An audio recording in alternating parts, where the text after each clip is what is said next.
Hey guys, mister Capes here. आज मैं आपके लिए 4x4 2019 मूवी एक्सप्लेन करने वाला। इस मूवी में एक बंदा गाड़ी चुराने की कोशिश करता है पर वो उस गाड़ी में लॉक हो जाता है। तो मूवी की शुरुआत में हम एक हाई सिक्योरिटी वाला एरिया देखते हैं जहाँ एक बंदा गुजर रहा होता है जिसका नाम शीरो होता है। तभी उसे आसपास में कोई दिखाई नहीं देता है तो मौके का फायदा उठाकर पास में खड़ी 4x4 गाड़ी का गेट आसानी से खोलकर उसके अंदर घुस जाता है। शीरो एक चोर है और वो उस गाड़ी में चोरी करने के लिए घुसा है। वो इस गाड़ी को तो नहीं चुराता पर कुछ पार्ट्स और उसमें रखी चीजें चुराता है और मस्ती करते हुए पीछे वाली सीट पर टॉयलेट कर देता है। फिर काम खत्म होने के बाद गाड़ी से निकलने के लिए गेट को खोलने की कोशिश करता है पर गेट नहीं खुलता है। फिर वो सभी गेटों को खोलने की कोशिश करता है पर गाड़ी पूरी तरह से लॉक हो चुकी थी और फिर गाड़ी के कांच को तोड़ने की कोशिश करता है पर कुछ फायदा नहीं होता है क्योंकि गाड़ी के सभी कांच बुलेट प्रूफ होते हैं। इसके बाद शीरो गेट के प्लास्टिक वाले पार्ट को तोड़कर गेट को खोलने की कोशिश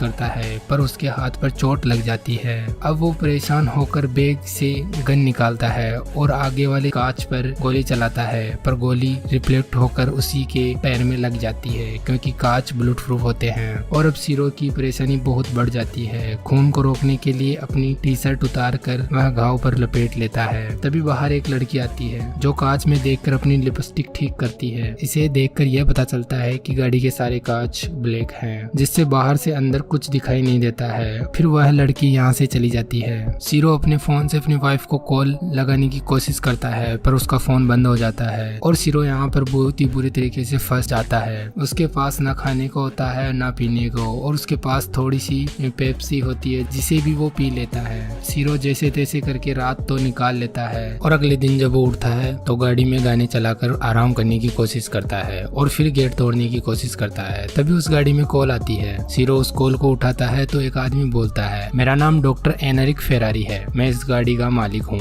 मेरी गाड़ी 28 बार चोरी हो चुकी है और इसे मिलाकर 29 बार हो जाएगी। पर शीरो उसे बोलता है मुझे यहाँ से बाहर निकालो। तभी एनरिक इस गाड़ी की खूबियां बताता है कि यह गाड़ी बुलेट प्रूफ है और इसका पूरा कंट्रोल मेरे पास है। तो शीरो उसे गाली देकर बोलता है मुझे यहाँ से निकालो, मुझे बहुत प्यास लग रही है और गर्मी भी बहुत ज्यादा है। तभी कॉल कट जाता है और एसी चालू हो जाती है जिससे शीरो को थोड़ा सुकून मिलता है। पर एनरिक ने ये ऐसी उसे सुकून देने के लिए नहीं बल्कि उसे परेशान करने के लिए चलाई थी। फिर धीरे धीरे ठंड बढ़ती है और शीरो अपनी टी शर्ट वापस पहन लेता है। फिर वो एसी की हवा को रोकने के लिए अपने जींस के टुकड़े लगाता है पर अब गाड़ी में बहुत ठंड होने लगती है। तभी गाड़ी में फिर से कॉल आता है। शीरो उसे फिर से गाली देकर बोलता है मुझे यहाँ से निकालो। तो एनरिक बोलता है तुम मेरे कुछ सवालों के उत्तर दो फिर तुम यहाँ से निकल सकते हो। और फिर एनरिक पूछता है तुम क्या करोगे जब तुम अपने बेटे को चोरी करते हुए पकड़ लोगी। तो शीरो बोलता है मैं उसका कान पकड़कर पुलिस को दे दूंगा। पर एनरिक बोलता है कोई पिता ऐसा नहीं करता है। तभी शीरो को एक पुलिस की गाड़ी दिखाई देती है और वहाँ आवाज लगाता है पर आवाज बाहर नहीं जाती है। अब वो पुलिस वाला गाड़ी को चारों तरफ से देखता है और इसका चालान काट कर यहाँ से चला जाता है क्योंकि गाड़ी के सभी शीशे ब्लैक होने से उसका चालान काट देता है। बाहर बारिश होती है पर अंदर शीरो प्यास से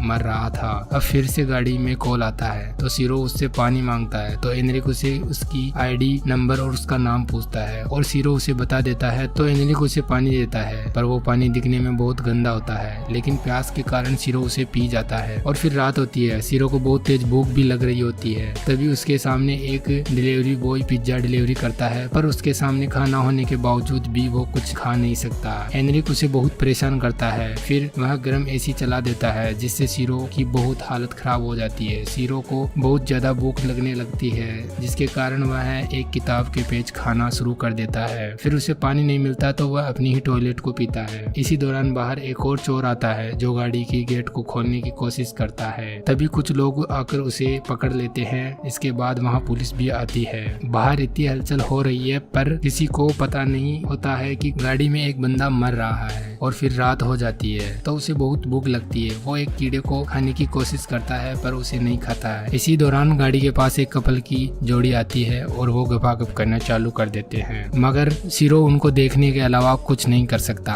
अगले दिन फिर से एनरिक का कॉल आता है तो एनरिक शीरो से बोलता है कि डैशबोर्ड के नीचे चॉकलेट पड़ी है तो शीरो उसे खाकर अच्छा फील करता है। शीरो अपने फोन की बैटरी को धूप में रख देता है। बाहर सभी लोगों के रूटीन को देखने लगता है। बहुत कोशिश करने के बाद शीरो गेट में एक छोटा सा छेद कर देता है पर इसका कोई फायदा नहीं होता है। फिर थोड़ी देर बाद एनरिक का कॉल आता है और वो बताता है कि तुम्हारे बीवी और बच्चे को मैं जानता हूँ। तो शीरो हैरान हो जाता है और पूछता है तुम उन्हें कैसे जानते हो। एनरिक बताता है कि मैंने तुम्हारी फैमिली को बताया है कि तुमने लॉटरी में $1,00,000 जीते हैं और वो कॉल कट कर देता है। यह सुनकर सीरो को बहुत गुस्सा आता है और फिर वो अपने फोन को चालू करता है, जल्दी से अपनी वाइफ को कॉल करता है पर वो कॉल नहीं उठाती है। तो सीरो उसको वॉइस मैसेज छोड़ देता है और फिर से फोन बंद हो जाता है। फिर हम देखते हैं कि सीरो बार बार स्टार्ट बटन को दबाता है तो गाड़ी स्टार्ट हो जाती है, पर गाड़ी का गियर रिवर्स में अटका हुआ था। तो सीरो गाड़ी को जोर से पीछे की ओर ले जाता है और गाड़ी का एक्सीडेंट हो जाता है। तो सीरो गाड़ी से बाहर निकलकर सीधा एक कैफे के अंदर जाता है और एक पानी की बोतल और खाने के लिए कुछ लेकर टेबल पर बैठकर खाने लगता है। तो वहाँ का गार्ड आकर उसे बोलता है कि तुम्हें इसके लिए पे करना होगा। तो सीरो उसे गोली से मार देता है, लेकिन यह एक सपना होता है जो कि सीरो देख रहा था। सीरो इससे बुरी तरह से परेशान हो गया था और अपने आप को मारने की कोशिश करता है और उसकी गन में गोली नहीं होती है और वह गन को फेंक देता है। अब एनरिक का कॉल आता है तो वह उसके सामने खड़ा होता है, लेकिन सीरो उसे देखकर कोई रिएक्शन नहीं करता है क्योंकि उसकी हालत बहुत ही खराब हो चुकी थी। एनरिक कार में आकर बैठता है और सीरो से कुछ बातचीत करने लगता है। फिर एनरिक फोन पे किसी से बात करने लगता है तो सीरो उसकी गन उठाकर उस पर चला देता है। इसके बाद गाड़ी से निकलकर भागने की कोशिश करता है। उसकी हालत खराब होने की वजह से वो किसी को आवाज भी नहीं लगा पाता,